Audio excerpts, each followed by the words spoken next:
আসসালামু আলাইকুম। তোমরা যারা ডিগ্রি প্রথম বর্ষে ভর্তি হবে তোমাদের জন্য আজকের ভিডিওতে আমি সেরা 10টি সাবজেক্ট নিয়ে আলোচনা করব, ঠিক আছে? তোমরা দেখো, ডিগ্রিতে ভর্তি হওয়ার পরে তোমরা বোঝো না যে কোন সাবজেক্টগুলো তোমার ভবিষ্যতে ভালো হতে পারে, অর্থাৎ চাকরির বাজারে গেলে বা বিভিন্ন প্রতিযোগিতামূলক পরীক্ষার ক্ষেত্রে তুমি একটা ভালো পজিশনে থাকবা কোন সাবজেক্টগুলো তুমি নিলে, তাই না? এই বিষয়গুলো নিয়ে আমি আজকের ভিডিওটা আলোচনা করব। মোট 10টা বিষয় দেখাবো তোমাকে। এই 10টা বিষয় অবশ্যই তুমি তোমার ডিগ্রিতে নেওয়ার চেষ্টা করবা, ঠিক আছে? তোমরা যারা ডিগ্রিতে ভর্তি হবে এই 10টা বিষয় অবশ্যই নেওয়ার চেষ্টা করবা। তো চলো, আমি ভিডিওটা শুরু থেকে শেষ পর্যন্ত 10টা বিষয় দেখিয়ে দিচ্ছি, তোমরা মনোযোগ দিয়ে দেখো। দেখো, টপ 10। আমি 10 নাম্বার থেকে 1 নাম্বার পর্যন্ত যাব, তোমরা 1 নাম্বার পর্যন্ত দেখতে অবশ্যই ভিডিওটা শুরু থেকে শেষ পর্যন্ত দেখবা। দেখো, 10 নাম্বারে আছে কি? ইতিহাস। ইতিহাসের সুবিধা আছে কি কি দেখো: বিসিএস প্রস্তুতিতে সহায়ক, ঠিক আছে? শিক্ষকতা, গবেষণা, উচ্চশিক্ষার সুযোগ যাদের জন্য ভালো। এটা কাদের জন্য ভালো? ইতিহাস পড়তে ভালো লাগে এবং পড়ে মনে রাখতে পারেন তাদের জন্য। তাহলে কাদের জন্য ভালো বুঝতে পারছো? যাদের ইতিহাস পড়তে ভালো লাগে এবং মনে রাখবা, সহজে মনে রাখতে পারবা, তাদের জন্য। এটা কি তোমার একটা জিকে হিসেবে কাজ করবে, জেনারেল নলেজ, ঠিক আছে? এটা আন্তর্জাতিক জিকের ক্ষেত্রে গুরুত্বপূর্ণ হয়ে থাকে। তুমি চাকরির বাজারে এখানে অনেকটা সুবিধা পাবা তুমি জিকের ক্ষেত্রে, ঠিক আছে? এরপরে আসো, 9 নাম্বার আছে ইসলামের ইতিহাস ও সংস্কৃতি। ইসলামের ইতিহাস ও সংস্কৃতির সুবিধাগুলো কি কি দেখো: শিক্ষকতা, এটা তুমি বিসিএস দিয়েও শিক্ষক হতে পারতেছো, এমনিও শিক্ষক হতে পারতেছো। গবেষণা এবং সরকারি চাকরি। দেখো, এখানে ইসলামের ইতিহাস ও সংস্কৃতি, এটার সবচেয়ে তোমার প্লাস পয়েন্ট কোনটা? শিক্ষকতা, ঠিক আছে? তুমি বিসিএস দিয়েও শিক্ষক হতে পারতেছো, সরাসরিও শিক্ষক হতে পারতেছো, তুমি প্রাথমিক পর্যায়ে, কলেজ পর্যায়ে, ঠিক আছে? তুমি স্কুল পর্যায়ে তুমি টিচার হতে পারতেছো। এরপরে আসো, 8 নাম্বারে কি আছে? 8 নাম্বারে আছে সমাজবিজ্ঞান। সমাজবিজ্ঞানের ক্ষেত্রে তোমার বিসিএস তো আছেই, সকল সাবজেক্টেই তোমার বিসিএস আছে, ঠিক আছে? কিন্তু তোমার এনজিওর ক্ষেত্রে তোমার কিন্তু সমাজবিজ্ঞানটা খুবই গুরুত্বপূর্ণ, ঠিক আছে? সমাজ সম্পর্কিত সকল আলোচনা সমাজবিজ্ঞানে করা হয়, ঠিক আছে? তোমরা বিশেষ করে সমাজ সেবা অধিদপ্তরে সমাজ সেবা অধিদপ্তরে কিন্তু সমাজবিজ্ঞান থেকে তোমার পরীক্ষায় কিন্তু 100% প্রশ্ন চলে আসে বলতে গেলে, ঠিক আছে? অর্থাৎ সমাজ সেবা অধিদপ্তরে যাদের টার্গেট তারা সমাজ বিজ্ঞান সাবজেক্টটা নিবা, ঠিক আছে? সরকারি চাকরি এবং গবেষণা। আর এনজিওর ক্ষেত্রে, অর্থাৎ তোমার যে ব্যাংক টাইপের এনজিও আছে, ঠিক আছে? ব্যারাক একটা এনজিও, ব্যারাক এবং আশা। তাহলে তুমি সমাজ বিজ্ঞান থেকে এনজিওতে সবচাইতে বেশি গুরুত্বপূর্ণ ভূমিকা পালন করতেছো। এরপরে আসো 7 নাম্বার। 7 নাম্বারে কি আছে? মার্কেটিং। মার্কেটিং এ কারা চয়েস দিবা দেখো: যারা কর্পোরেট জব করতে চাও, ঠিক আছে? Corporate job, sales, digital marketing এবং ব্র্যান্ড ম্যানেজমেন্ট, এই 4টা বিষয় যাদের লক্ষ্য তারা অবশ্যই মার্কেটিংটা চয়েস দিবা, ঠিক আছে? মার্কেটিংটা কারা চয়েস দিবা তাহলে? কর্পোরেট জব করতে চাও যারা, সেলস যারা দিতে চাও, ডিজিটাল মার্কেটিং এবং ব্র্যান্ড ম্যানেজমেন্ট, তারা অবশ্যই মার্কেটিংটা রাখবা। এরপরে আসো, 6 নাম্বারে কি আছে? 6 নাম্বারে আছে বাংলা, ঠিক আছে? 6 নাম্বারে বাংলা আছে। দেখো, বাংলার প্লাস পয়েন্ট কি কি: বিসিএস, শিক্ষকতা, সাহিত্য ও গবেষণা, সরকারি চাকরি। কাদের জন্য ভালো হবে এটা? যারা বাংলা ভাষা ও সাহিত্য ভালোবাসো, ঠিক আছে? যারা বাংলা ভাষা ও সাহিত্য ভালোবাসো, এটা কিন্তু সম্পূর্ণ একটা সাহিত্যর সাবজেক্ট, ঠিক আছে? বাংলাটা সম্পূর্ণ একটা সাহিত্যর সাবজেক্ট, তাই যারা সাহিত্য ভালোবাসো তারাই শুধুমাত্র বাংলাটা চয়েস দিবা। সাহিত্য ভালো না বাসলে তোমার বাংলা চয়েস দেওয়ার দরকার নেই, ঠিক আছে? আরেকটা বিষয় খেয়াল রাখবা, তোমার চাকরি পরীক্ষা দিতে গেলে কিন্তু তোমার যদি 100 মার্কের চাকরি পরীক্ষা হয়, 100 মার্কের চাকরির পরীক্ষা হলে তার মধ্যে সর্বনিম্ন কিন্তু 30 তোমার বাংলা থেকে আসে। আশা করি বুঝাইতে পারছি। 100 নম্বরের পরীক্ষা হলে সর্বনিম্ন 30 আসে তোমার বাংলা থেকে, তাই বাংলাটা কিন্তু তোমার চাকরি পরীক্ষার ক্ষেত্রে খুবই গুরুত্বপূর্ণ, ঠিক আছে? এরপরে আসো, টপ 5। 5-এ কোনটা আছে? ব্যাংক, ব্যবস্থাপনা আছে এটা, ঠিক আছে? ব্যবস্থাপনায় তোমার ব্যাংক, কর্পোরেট, এইচআর এবং সরকারি চাকরি সবগুলোই গুরুত্বপূর্ণ। সরকারি চাকরি তুমি সব কটাইতেই দিতে পারতেছো, কিন্তু এইচআর, কর্পোরেট এবং ব্যাংক, এগুলা ব্যবস্থাপনা, অর্থাৎ ব্যবস্থাপনা, হিসাব বিজ্ঞান এবং মার্কেটিং, এগুলা ব্যাংকের ক্ষেত্রে খুবই গুরুত্বপূর্ণ ভূমিকা পালন করে, ঠিক আছে? এরপরে আসো অর্থনীতি। অর্থনীতি টপ 4-এর মধ্যে আছে, ঠিক আছে? তাহলে বাংলাদেশ ব্যাংক ও অর্থনীতি সাবজেক্টটা যারা পড়বা, বাংলাদেশ ব্যাংকে কিন্তু, এটা কিন্তু সাধারণ ব্যাংক না, ঠিক আছে?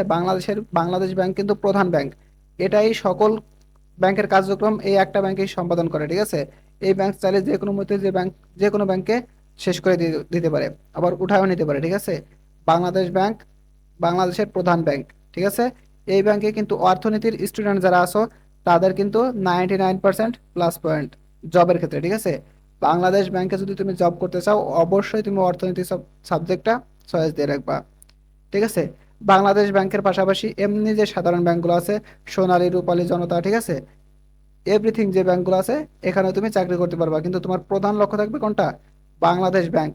বাংলাদেশ ব্যাংকের চাকরি একবার তুমি পেতে পারলে তোমার আর পিছনে ফিরে দেখা লাগবে না, ঠিক আছে। গবেষণা এবং সরকারি চাকরি। এরপরে আসো টপ 3 রাষ্ট্রবিজ্ঞান, পলিটিক্যাল সায়েন্স। এখানে কিন্তু রাষ্ট্রবিজ্ঞানের স্টুডেন্টরা বিসিএস এর ক্ষেত্রে সবচাইতে এগিয়ে থাকে, ঠিক আছে।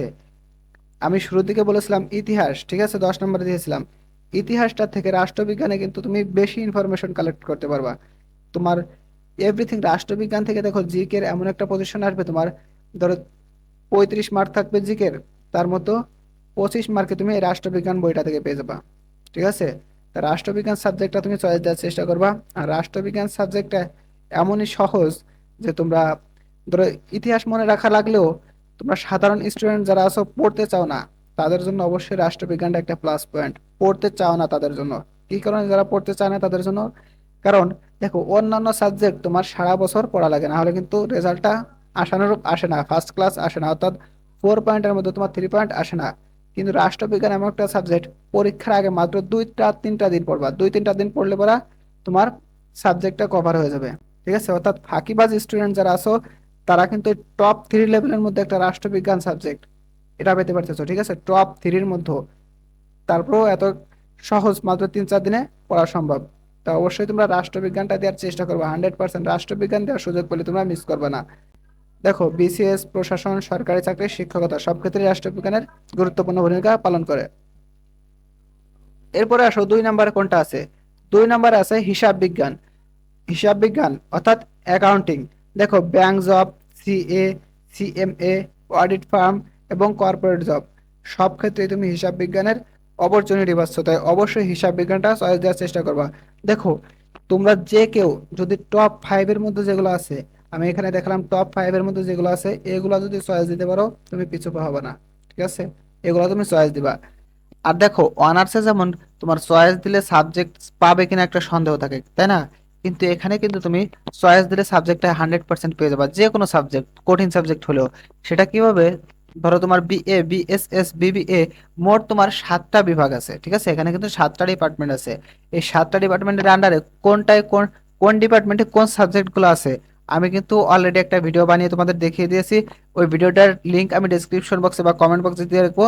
তোমরা সেখান থেকে অবশ্যই ভিডিওটা দেখে নেবা যে কোন ডিপার্টমেন্টে কোন বইগুলো আছে, কোন সাবজেক্টগুলো আছে, ঠিক আছে। তাহলে তুমি সেই অনুযায়ী তোমার ডিপার্টমেন্ট চয়েস দিবা। তুমি যদি ডিগ্রিতে চান্স পাও, 100% সকলে চান্স পেয়ে যাবে। তোমরা যারা চান্স পাবে তারা ওই কোন ডিপার্টমেন্টে কোন বইগুলো আছে সেইগুলা দেখে আগে সেই ডিপার্টমেন্টে আবেদন করবা, ঠিক আছে। আশা করি বুঝাইতে পারছি যে সেই ডিপার্টমেন্টে আবেদন করবা যাতে তোমার পছন্দের সাবজেক্টগুলো পাইতে পারো, ঠিক আছে। তাহলে তোমরা প্রথমে দেখবা তোমার পছন্দের সাবজেক্ট কোনটা, ঠিক আছে, ওই সাবজেক্টগুলো কোন ডিপার্টমেন্টে আছে সেই ডিপার্টমেন্টে আবেদন করবা। তাহলে কোন ডিপার্টমেন্টে আছে সেটা কিভাবে জানতে পারবা? আমি এ বিষয়ে একটা ভিডিও বানিয়েছি অলরেডি, কোন ডিপার্টমেন্টে কোন বইগুলো আছে সেই ভিডিওর লিঙ্কটা আমি ডেসক্রিপশন বক্স কিংবা কমেন্ট বক্সে দিয়ে রাখবো, তোমরা সেখান থেকে দেখে নিবা। এরপরে আসো 1 নম্বরে কি আছে? ইংরেজি।